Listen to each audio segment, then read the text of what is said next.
Okay, now if you like what the UK column does, you would like to support us, you can do. It's only £5 a month. Please do support us at support.ukcolumn.org if you possibly can. We do need your help. You could share anything we find on the various platforms. And as we mentioned the other day, we are no longer apparently allowed to use Facebook because we've been locked out of Facebook. Vanessa Bealey told me after the news on Wednesday that the same thing has happened to her as well. So basically the page is still up, but we're no longer able to log into Facebook and add new content. So that is the way they seem to be dealing with us at the moment.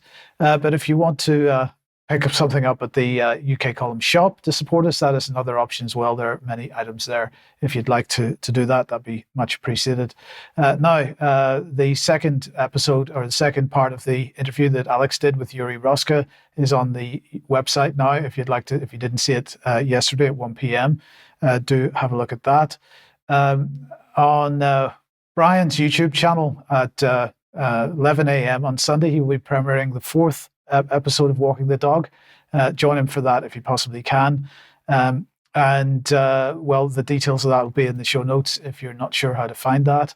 On Sunday, then in the evening, we will be hosting. Now that the times on screen there are US times, so we'll be hosting a symposium called "From National Security to Biosecurity: Global Power Dynamics and the Erosion of Freedom in the 21st Century." Meryl Nass, Madvasetti will be speaking, Niels Harrod and Dr. Pierce Robinson as well. So that begins at 6 p.m. UK time. Join us for that on Sunday. And then at 1 p.m. on Thursday, the 30th of May, we'll be hosting a symposium entitled "The mRNA Vaccine Disaster and Its Implications," and calling for a full stop of any further rollout of mRNA vaccination. So that's on Thursday, the 30th of May at 1 p.m. in the normal 1 p.m. slot. Okay, Debbie, let's come back to you then. And what's the latest from the NHS? Oh, well, I'm going to whiz round a few stories on this segment because there's just so much craziness going on. So, yeah, let's start off with the NHS. So I'm afraid now only half, well, we say only half, of England's care home residents have had the spring COVID jab. So they're saying over 155,000 have received the potentially life-saving. I would question that. So, yes, spring boosters and a rise of COVID in inverted commas. Now, have you been getting text messages? Are you fed up with getting text messages? Well, if you've got the NHS app, which I hope you haven't, but if you've got the NHS app, you're now going to get texts on your NHS app, and it's going to save the NHS 1.1 million. We've already got 34 million registered users. If you've got the NHS app, I strongly suggest you remove it. So going on to something completely different now, TAVIs. What's a TAVI? Well, a TAVI is a transcatheter aortic valve implantation. It's to replace a valve or to knock a valve to one side to replace it with a new valve in the heart. It's a very risky procedure and needs to be carried out by a very experienced cardiac surgeon, which is why when it was carried out by an advanced nurse practitioner, people were shocked. In the next slide, in this slide, you can see there he is. That's John Steele. He was the nurse that was performing this TAVI, and I'm afraid it got the thumbs down from pretty much everybody. You can see there that it was deemed unsafe. But what's going on today? Because that was back in 2023. But today, I was alarmed to see a report from the BBC. Non-surgeons are removing gallbladders.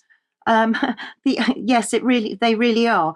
The article from the BBC goes on to say that this has been going on at Walsall Manor Hospital, and 175 procedures over the last 4 years have been carried out by surgical care practitioners. Well, who are surgical care practitioners? Because if anything goes wrong, they're not covered. So the Royal College of Surgeons have come out again, and in particular at the Royal London Hospital, Professor Shafi Ahmed has said a laparoscopic cholecystectomy is a major operation with significant major potential complications, including mortality.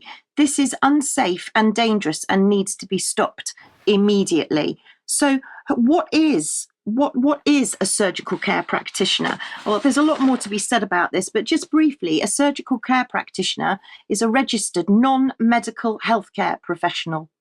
They work as members of the surgical team. So my question is, who is doing your surgery? Do you know? Have you asked? Then we've got the new injection that's coming out, this revolutionary Quartet Nanocage. So this is the new solution that is being prepared for viruses, in inverted commas, that are yet to emerge. This is the article in SciTech Daily. If you go on one more slide, you'll see that the Quartet Nanocage, and I'm not an expert in these things, but it doesn't look good to me. It talks about a ball of proteins and antigens being stuck together with a protein superglue. I don't think that's going to end well. And then on to a completely different subject. We'll go straight on to DWP next. I did tell you this was going to be a whiz around because there are so many ridiculously crazy stories. So according to Benefit and Works, DWP are going to have powers of arrest, seizure, and they're going to be able to collect information.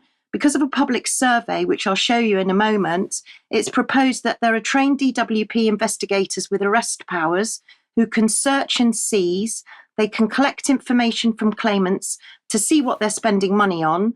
They can also collect banking information. Banks can share information, and government organisations can also share data with the DWP. Here's the survey if you'd like to go and have a look at it. You can see it on the DWP website. But Wales Online were actually backing all of this up, and they were reporting that they're looking at a 2,500 team to check universal credit.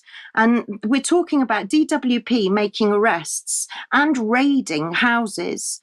And it's absolutely shocking. I can't believe that this is going to be happening. And they're going to be imposing civil penalties, this new civil penalties.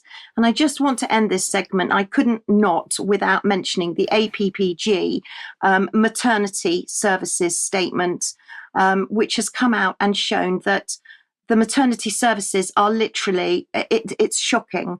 1,300 submissions, including mums that had gone through stillbirth, cerebral palsy, paralysis, mistakes being made, failures, lack of compassion, mums lying in blood-soaked sheets, and women, basically, the conclusion was women were treated as an inconvenience. There's so much more to be said on all of these stories, but I just wanted to pack in as much as I could, as quickly as I could. Thank you, Debbie. Thank you. Now,